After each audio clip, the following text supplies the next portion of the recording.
tell us about your new book, The Final Twist. A few years ago, I got the idea that I wanted to bring back an itinerant hero. You may, well, Andrew, you know all of my books, but you recall, of course, the Location Scout series from some years ago about a fellow named John Pelham who traveled around the country working for a film studio from Hollywood and trying to find locations to set films in. And location scouting is a real business. And I like the idea that a kind of a stranger comes to town, hero, private eye in the amateur sense, would drive his Winnebago into town, look for locations for films, and then of course stumble upon a crime. Or maybe he had a buddy who was a la a Tom Cruise movie. His buddy was killed, and you know, you never want to be a sidekick to the main hero because something bad is going to happen. Well, anyway, I wrote the series. It was Edgar nominated, but the problem with it was that it had to do with Hollywood, and that meant that my hero had to coincidentally stumble on a crime, which stretched credibility a bit. And then, of course, it had to do with movie making and producers. And in a way, there's kind of a built-in silliness about Hollywood. Look at Get Shorty, for instance. Yeah. I mean, Hollywood's been very good to me, but we have to admit that it can be a bit on the, it lends itself to parody, let's put it that way. Well, put the book aside, wrote the Lincoln Rhymes series, Catherine Dance series, always had in mind bringing back an itinerant hero. And just coincidentally, I heard a story on the news about a reward being offered for a terrorist. And it was a lot of money. It was in the millions of dollars. And I got the idea that what if there was a hero, a fiction hero in a whose job was to seek rewards. And he was a very, peripatetic kind of fellow. He didn't want to sit at a desk or sit like Lincoln Rhyme does in a lab and solve crimes. He had to get out and travel around the country in a Winnebago and solve crimes. Hence was born Colter Shaw. Now, the first book, The Never Game, came out about 3 years ago. And that was about murder in Silicon Valley, and Colter gets involved in that. The second book begins about 8 hours after The Never Game ends. The second book is called The Goodbye Man. And the third book, the one that just came out from Putnam, is The Final Twist. That begins about 12 hours after The Goodbye Man ends. And now your listeners are going to think, geez, he talks a lot. Well, I'm just setting things up very quickly, and then we'll cut to the chase. These three books are the genesis story of Colter Shaw. So we learn all about him, and there's an arc in all three books that ties them together about his father's murder some years ago. And he is discovered in the San Francisco Bay Area, the nefarious corporate dirty tricks outfit that was probably responsible for his father's death. And so in each book, we get closer and closer to the villains who perpetrated that and are doing something that's even worse, which I can't talk about now because that is one of the big twists in the final twist. So Colter's in San Francisco tracking down a missing girl as a reward, seeking a reward for her, a street musician, an innocent 20-year-old, and at the same time trying to track down who murdered his father and what this other outfit is called, Blackbridge, this nefarious outfit, what they're up to. Good, that's a good teaser. So could a person pick up book 2 without having to read book 3? And you as a writer, how are you able to give enough to somebody who's picking the series for the first time out of sequence, but not too much for fans of yours who are going to be like, oh, this is getting tedious. I already know this because I've read all the books. So what sleight of hand you practice to sleight of hand satisfy everybody, satisfy everybody? A great question, Andrew, and it's something I struggle with, as do all series writers. Each book is self-contained, and there is, at the end of each book, that satisfying ending. Now, you and I have talked about the craft of writing quite a bit, and I'll just reiterate here what my concept of a story is. And by story, I mean novel or short story. And my idea of fiction, telling a story, is to create the most emotionally engaging intense experience that's possible. And how do I do that? Well, my formula is basically I create living, breathing characters, good guys and bad guys. They have to be fully fleshed out. And throughout the book, with some frequency, they confront conflicts, obstacles, questions with that become increasingly challenging and increasingly dangerous all the way through to the end of the book. And all of those conflicts and questions have to be resolved or answered in a very satisfactory way. And that's kind of a verbose way of saying it's a roller coaster. I throw my readers into a roller coaster through this emotionally engaging experience and whip around to the end. So why is that responsive to your question? Well, I have to make sure that I don't digress, and I look very carefully at seeding in enough information about the backstories, about the prior plots, and at the same time create a very immediate plot that is resolved to the reader's satisfaction. I mean, we have to walk away saying, oh my God, no loose ends there. But there can be an overarching other story, a subplot, like Colter Shaw's father's death. In the second book, The Goodbye Man, clearly that the question about his death is not resolved. However, the main plot is resolved, so readers are satisfied with that. And we do move the investigation into his father's death along in a satisfactory way. And being as manipulative as I am, of course, I hope that propels the readers into the third book, where we finally do get the answer. And you can only keep, I mean, my thinking is you can only keep the mystery in readers' minds for so long. So that's why each book has its own resolution, all satisfying. But I think 3 books is good for the question of Colter Shaw's father's death. That seemed to be reasonable. And readers, I mean, I've had a very good response to the book. Readers really seem to enjoy it. And it was an experiment. I mean, I hoped I would bring them along with me, but people love Colter Shaw. He's not quite as popular as Lincoln Rhyme yet, but I do hope that he'll achieve that level of popularity. Does that sort of handicap a writer or a book if it's not apparent within the first 50 pages who the lousy person is? Well, you don't have to reveal who the bad guy is, but we have to see the bad guy. In The Bodies Left Behind, for instance, and we're going to talk quite euphemistically here because it's a big surprise. We see the villain right up front, and we are with the villain throughout the story. We just don't know that person is the villain. So, but then when it's revealed, we can go back and think of all those scenes and how this person behaved that that validates the fact that they're a villain. But that's kind of a very meta concept of crafting the story. In terms of just having a villain, you got to have a villain.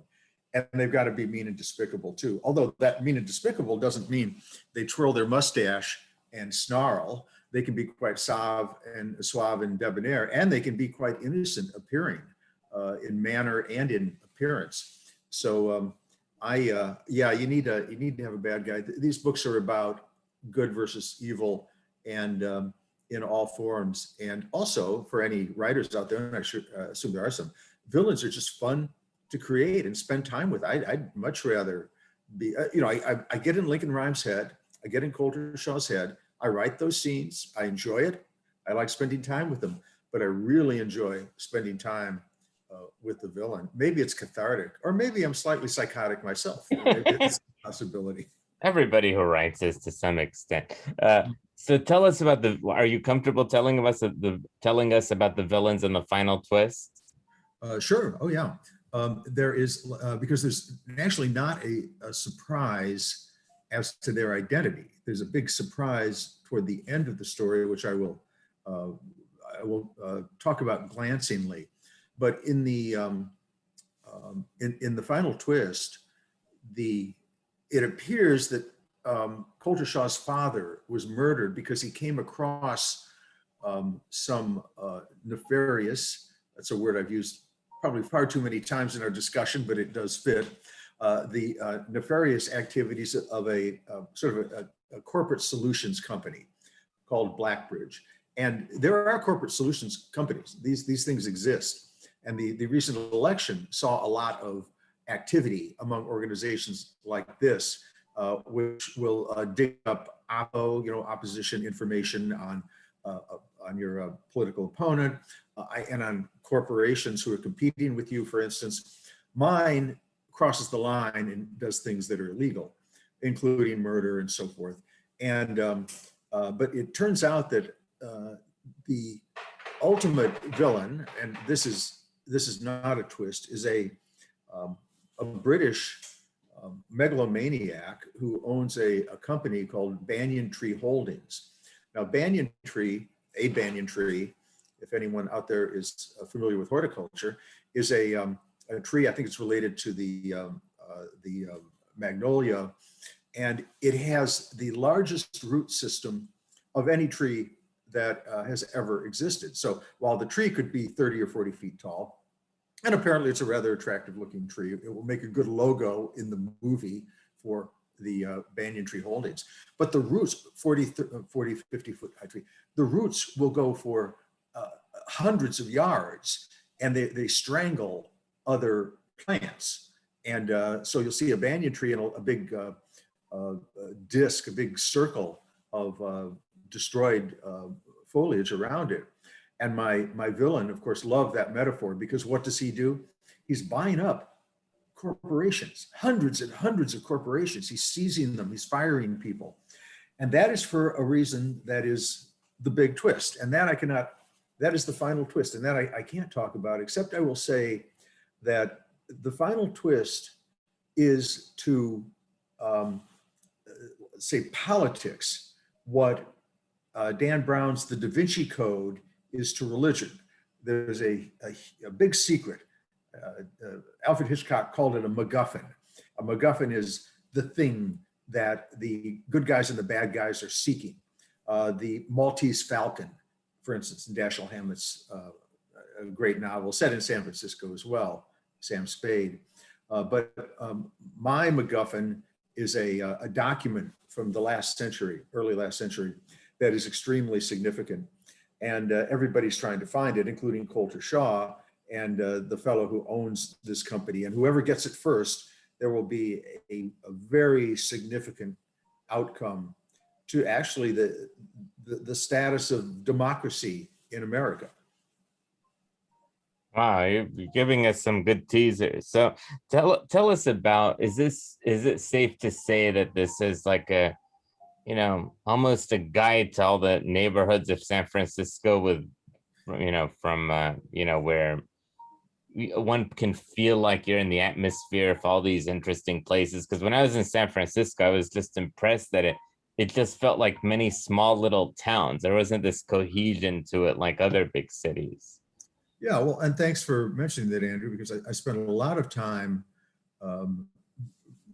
having Colter move from place to place in San Francisco, seeking clues and pursuing the bad guy. I'm looking for this MacGuffin.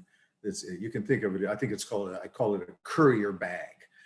You can kind of picture a leather satchel with the secret inside. And I lived in San Francisco briefly. Advice to those out there who are writers or aspiring writers, don't write about a place unless you go there. And I have been there, oh gosh, probably a dozen times after I lived there. I lived there in the 70s, but I've gone back with some frequency. And in writing the book, I went back there and checked out all the neighborhoods, because San Francisco is a very dynamic city in the sense that the neighborhoods change quite a bit.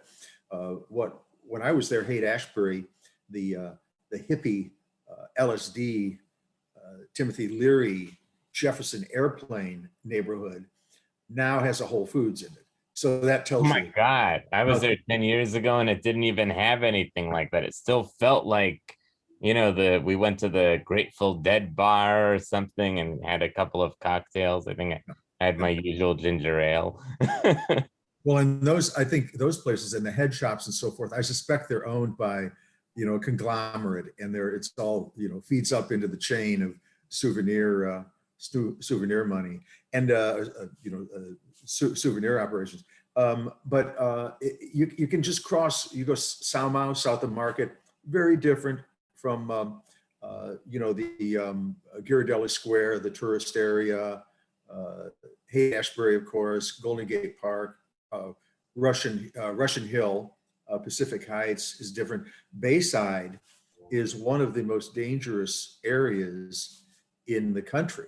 It's full of gang activity, but that's developing too. Google is building a facility there. I think it's Google, one of the big tech places from down in Silicon Valley.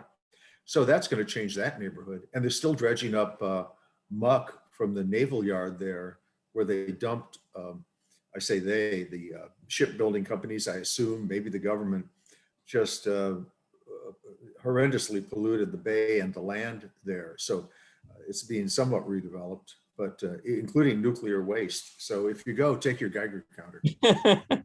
And I read even that the Mission Street area, that's like they're revamping that too. Yeah, yeah. And the Tenderloin, and when I was there, it was a place you did not go to. And I can't, it would be hard to describe exactly where that is, but anybody who's interested can just look it up. And it's changing quite a bit, but that was a home of, it still is not so good because I did drive through it when I was there not too long ago, but it's, a lot of sex trade there, a lot of drugs, street drugs, crime, a lot of pickpocketing. So it's a city with a raw edge. It's also very compact. So Coulter can get on his motorcycle and be from one end of the city to the other in 20 minutes or so. And he does love his motorcycle. He has a Yamaha dirt bike, and he catches air quite a bit, because if you've never been to San Francisco, it is a city of hills, where there are signs on the street side that say, turn your wheels, to break the wheel against the front wheel against the curb, because the hills are so steep. That's, the odds of an automatic transmission car going crazy. But if you left it in neutral, it could cause some damage. So you do have to be careful out there. But Coulter loves getting on his motorcycle and flying through the air in San Francisco, dodging bullets along the way, I should add. Is this are we going to expect some more Coulters? If I could figure out how to share the screen, and if I were not embarrassed about all the typos that you would see because I type quickly, on another portion of my screen right over there is the new Coulter Shaw book, as yet unnamed.